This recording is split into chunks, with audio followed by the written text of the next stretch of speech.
Hello everybody, and in this episode we're going to just look at the limp body of Baphomet here, taken care of by my magical paper cutter. But we're going to have to do something horrible today, ladies and gentlemen.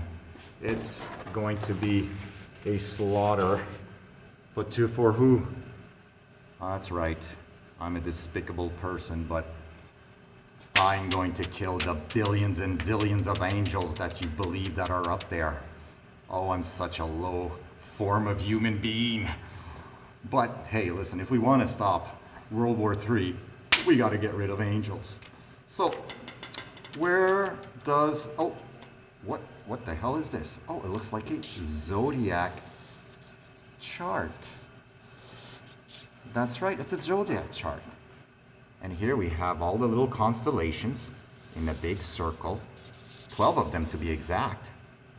And then we have lines going from one astrological side to another astrological side. And you can see there's different colors. And oh, look at it, the blue one's going here, and another blue one going here, and the yellow one here is going like all over the place. This guy was like, probably took one or too many glasses of wine. But anyways, what's important here is that what are these lines doing aside from going from one side to another side? They are making angles. As you can see, there's an angle. The word angel was created by the word angles. And if you were to travel from one side to another side of heaven, well, you would need, what would you need? You would need wings, because they hadn't invented rocket ships back then, so you would have needed wings. So that's where the word angel comes from. It's an anagram, like everything else we've seen. So we are going to move down. We're going to meet Mr. Circle. Hello, Mr. Circle. And then we're going to look at some of the past anagrams that we know about. The word devil comes from the word lived. The word evil comes from the word live. The word Satan comes from the word Saturn. And in today, we're going to add to our collection the word angel. The word angel comes from the word angle. So, is there something else? Ooh, wait a minute. What is this? Well, these are numbers. Numbers, as you can see, the ones that we know today, came from this. Understanding this. We used to count our angles, and they became numbers. So numbers are angles, as angles are angels.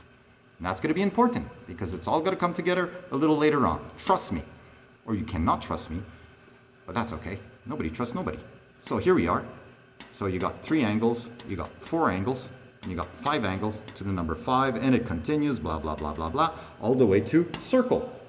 Circle. Circle. The circle's important, but I'm just teasing you right now. So what else do we have here on the board? Well, inside the Bible, we have a little story of Jacob's ladder. Here you see him sleeping and dreaming of angels, or angles, coming down a ladder and going up a ladder. Ascending, descending.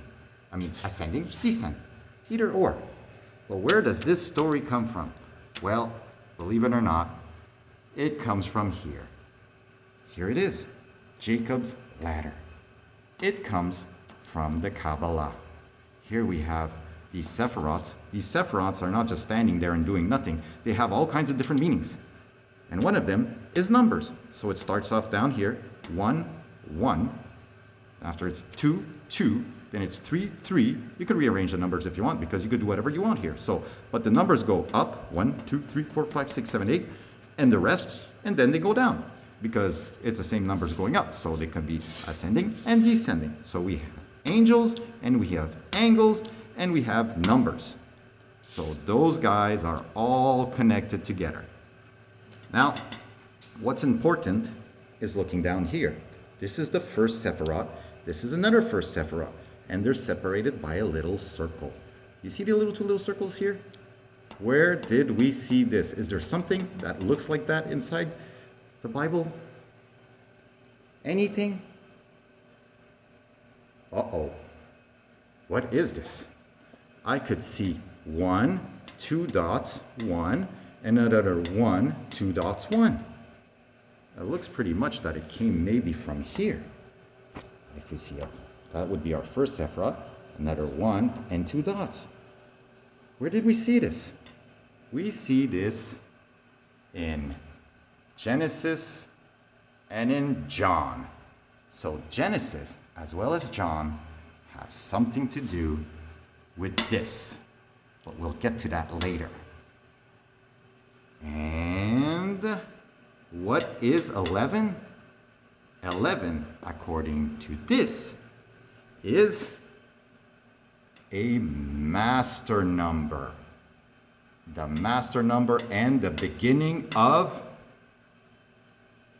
magic. So why would there be magic inside your Bible? Well, one day maybe I'll explain it, but for now, it's time to say goodbye. To you. Get out of here.